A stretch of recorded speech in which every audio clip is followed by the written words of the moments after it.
nous sommes accusés pendant que eux qui tuent, ils sont là avec eux, protégés par eux. Alors vous êtes en direct d'Abidjan, après l'arrestation de Gbagbo, où en est-on? C'est la grande question que nous nous poserons tous. Et donc nous allons directement à Abidjan pour écouter nos correspondants qui ont une radio. Et donc c'est important de connaître un peu l'après Gbagbo, comment la population réagit à Abidjan, quelles sont les réactions par rapport à ce qui vient de se passer. Si vous n'êtes pas au courant, eh bien M. Gbagbo, président, a été arrêté. Il est arrêté et est actuellement à l'hôtel, au quartier général de M. Ouattara.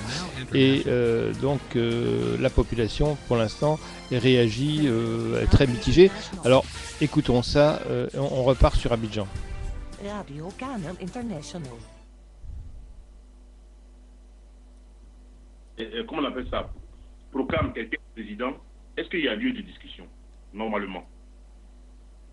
Parce que c'est trop facile. Depuis 2002, c'était Chirac qui était là.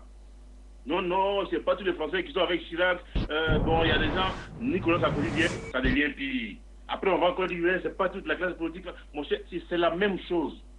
Moi, je dis qu'il faut qu'on comprenne aussi le sentiment des Africains, des Ivoiriens qui souffrent. Vous pensez que, moi j'ai des amis ici qui n'ont plus de parents. Le fait qu'ils soient en Europe, ils sont les seuls qui vivent sur cette terre. Vous pensez que quelqu'un comme ça, il va voir un Français, même si tu n'es pas le fils de Sarkozy, mais il va s'en prendre à toi.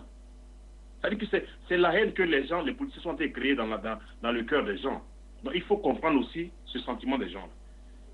Il faut comprendre ça, parce que moi je suis plus là à dire que ouais, faut pas s'en prendre à tout le monde, les gens ont été intoxiqués, Obama a été intoxiqué, attendez, je suis désolé quand même, il faut avoir un minimum d'esprit de discernement. Quand on t'intoxique, quand même tu sais savoir, tu sais quand même, tu fais un marche arrière pour dire mais attends, est-ce que ce qu'on me dit c'est vrai, j'envoie quand même quelqu'un pour une petite investigation. Ce qui s'est passé en Côte d'Ivoire, moi je peux pas dire que quelqu'un aurait été intoxiqué. C'est un coup qui a été préparé.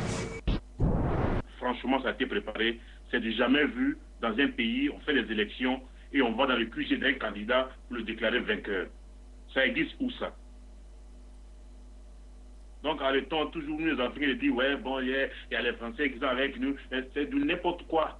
Les gens là, ils ont une idée dans leur tête, ils font leur politique, même si dans 15 ans, s'il n'y a pas ça, dans 50 ans, il y a un autre Français qui va venir, ils ont une ligne qu'ils ont pour la politique africaine. Ça doit être respecté, un point trait. C'est tout. Même si c'est un noir du Mali qui est français, qui devient président en France, il va faire pire que Sarkozy.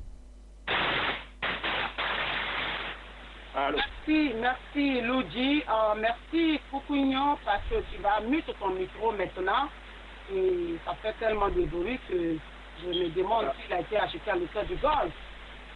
Oh, d'accord, donc c'est ce que je voulais dire, maman. Merci Loudji, merci.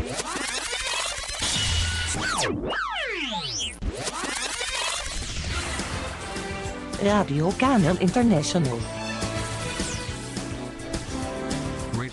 Voilà, donc c'est une information qu'on a reçue en direct donc à 19h51. En direct de Abidjan, nous le retrouverons si vous souhaitez nous retrouver ce soir. Eh bien, c'est que ça continue. Ça sera notre fil rouge. Après Gbagbo, que se passe-t-il à Abidjan? Eh bien, c'est l'arrestation de M. Gbagbo. Nous le savons. Aujourd'hui, eh bien, y a-t-il comment ça se passe à Abidjan même? Eh bien, nous en parlerons ce soir avec nos correspondants qui sont à Abidjan. Radio Canal International. Radio Canal International. Radio Canal International. Radio Canal International.